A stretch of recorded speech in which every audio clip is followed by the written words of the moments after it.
Well, hello folks off YouTube. My name's Ian and a warm welcome to me shed, warm welcome to me channel. Last night, of course, you saw that I made space on my bench and then filled it totally again.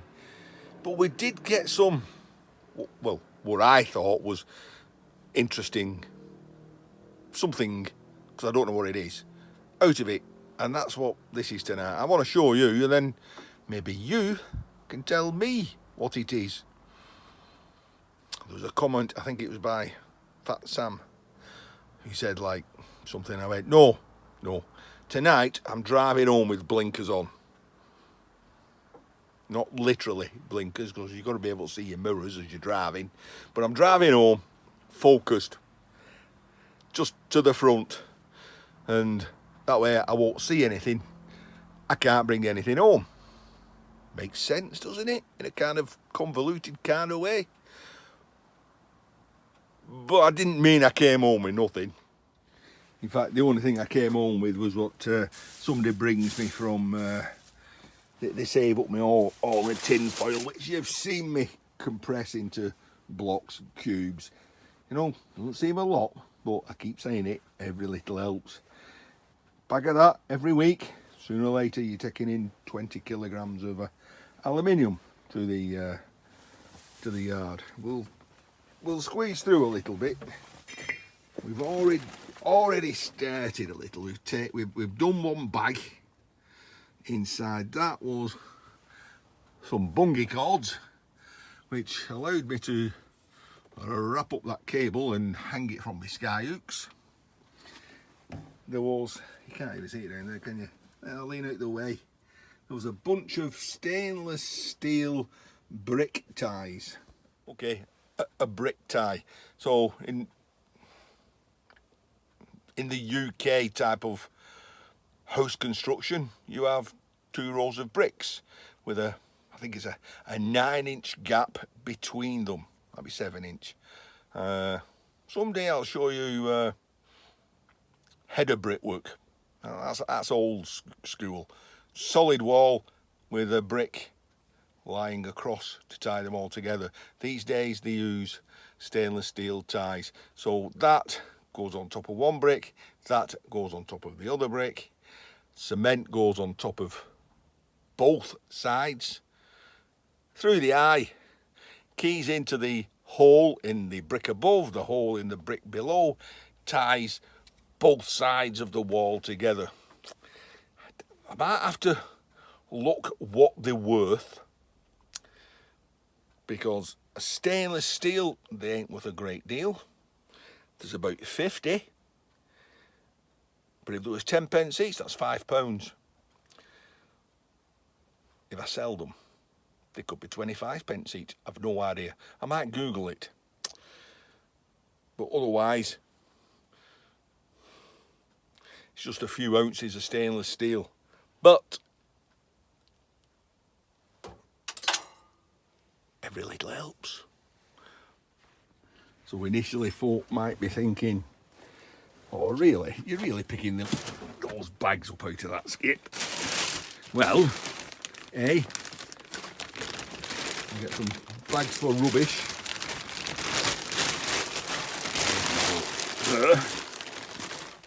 There, and then I'll squeeze in a bit and let everything fall over behind me. Right, that hot water tub bath thing with the trays is already come in handy. Right, what do we do? I think we'll just empty that in there. We've got another large bag for rubbish. And then it's just a matter of going through and saying, no, we don't want that, we don't want that. We do want copper and cable.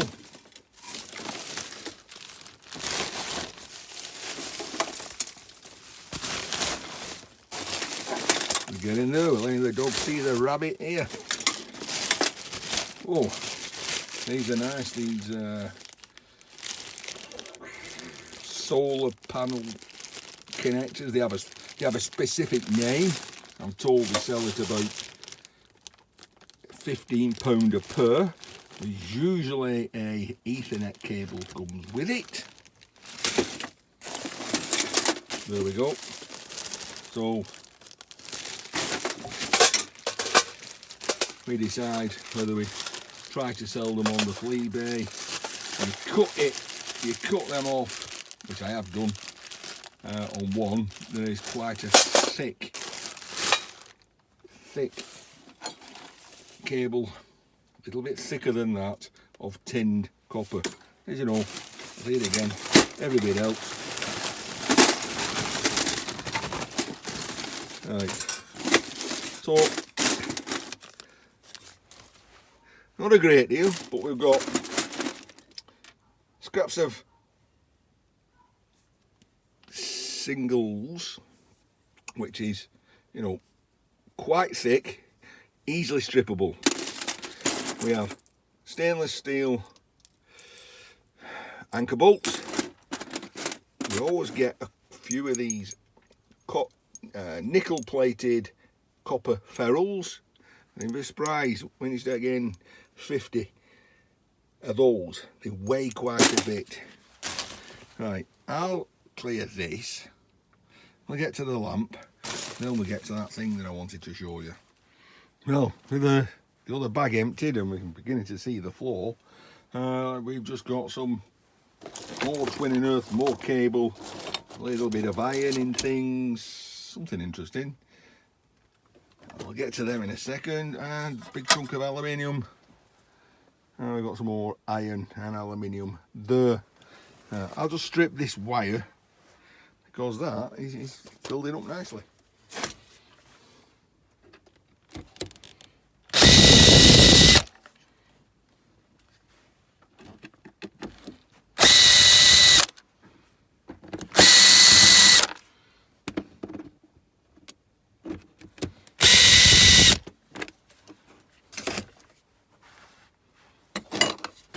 Why not? Well, with that last screw out, I think we're going to have to be a little bit careful here because it's full of glass. If we open it that way, we should be okay. Doing all right. Little bit of circuitry to start. That's the cable in. Cable in goes in here. It was a fluorescent lamp, so some sort of ballast starter. Going to pin system, so 4-pin plug, 4-pin, well that's a 2-pin, that'll be a 4-pin, so dual whatever.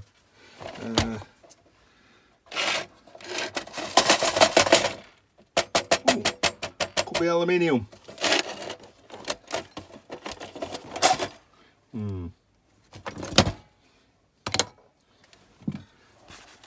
I found that in that, didn't I? That will come in handy.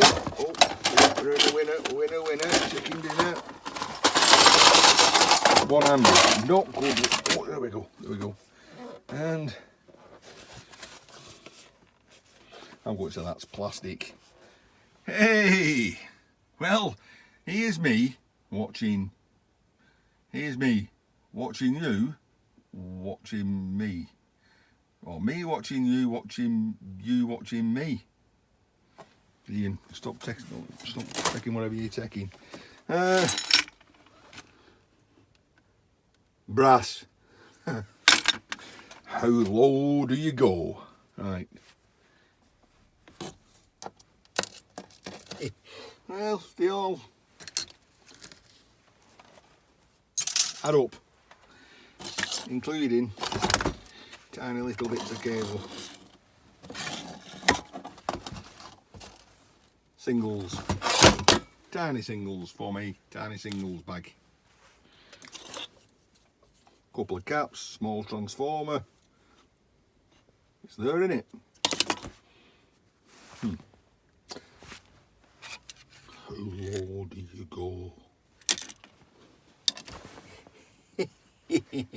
Well, if your name's Matthews, you go real low. Can't do that with one hand, can I?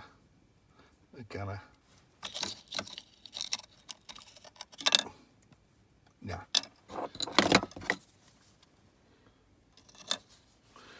All for YouTube, eh? Oh.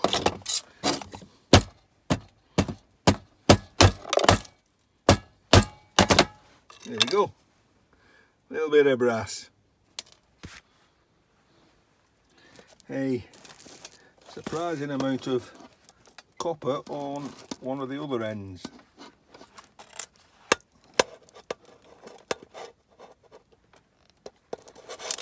There you go. Well, they're in there somewhere. Right, we are down to the last of the cable, and it's this very fine internet kind of wire, and yes, I do strip it. It is surprisingly easy to strip, like anything else. You just put a little slit in the top, get two wires going. These are very thin wires, but it still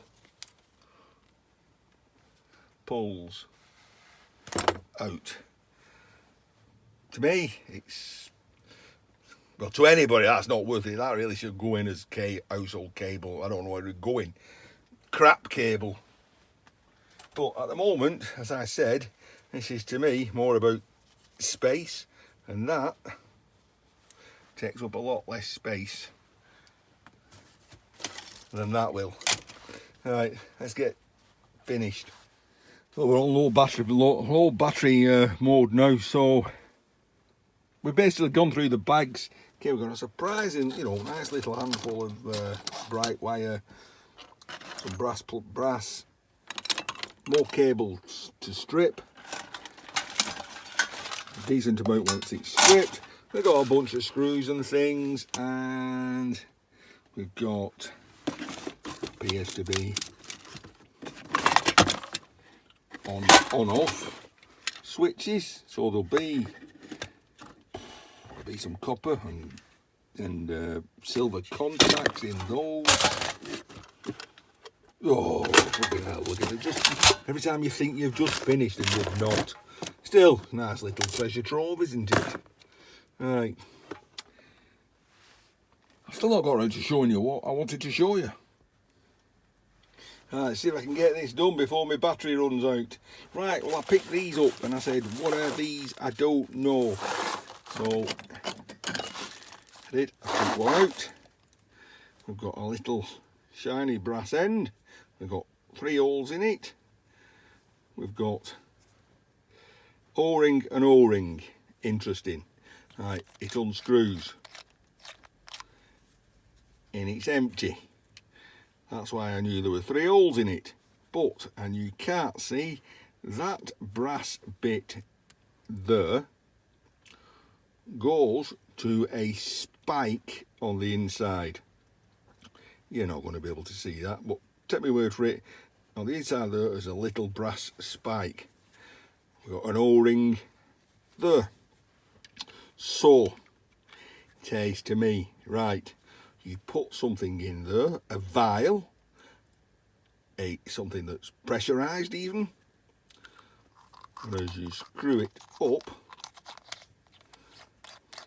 which doesn't quite make sense this, because if you screw it up, the O-ring seals the body, but the pin, as you tighten it, presses into whatever you've put inside, and it comes out those holes. So you've got O-rings. So do those things go in something anyway? And then when you press a trigger or a button, whatever was inside there comes out them holes. Is it like a power cartridge for a power tool? Right, that one was no plastic around it. Oh, watch this one go off now.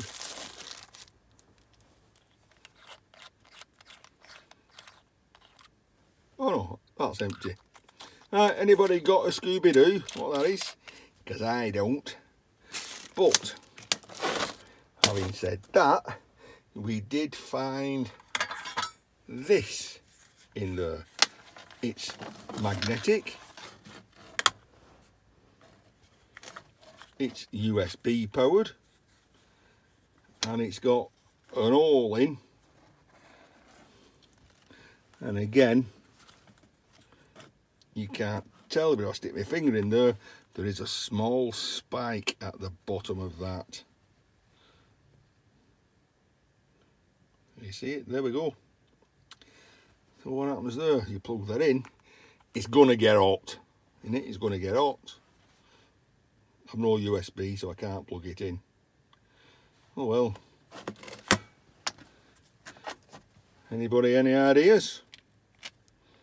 I'll be able to use them into my robot build. Let me get an idea that has. Well, what a crap idea that is. No, I don't know. Can we do anything about that? Oh, you're mad, Ian, you're mad. Well, there we go, folks. We've got a bit of workspace available, which means we can start tackling everything else. Fantabidosy. And then you think you're finished, and a shirt comes along, and you've got even more cable that you didn't strip. Whoopie-doo! Oh well, that's it. I'm calling it for tonight. Where do I go? Do you want to see me strip the rest of the stuff on my bench? I would consider that pretty boring for you. I don't like to do videos where I do the same thing every day, every week. There's room for that on YouTube, but I think I try to show people what I find and the more unusual things and how to strip them. I could show you a video every day of me stripping wire. It's just going to be the same thing, just different wire. Unless it's unusual, like that aluminium sheathed wire. Don't come across that very often. Right, let me know in the comments. And Tuesday, Wednesday, Thursday, 3 nights time I'm on my brewery tour. Might take you along with me. See you all soon, and you all take care now.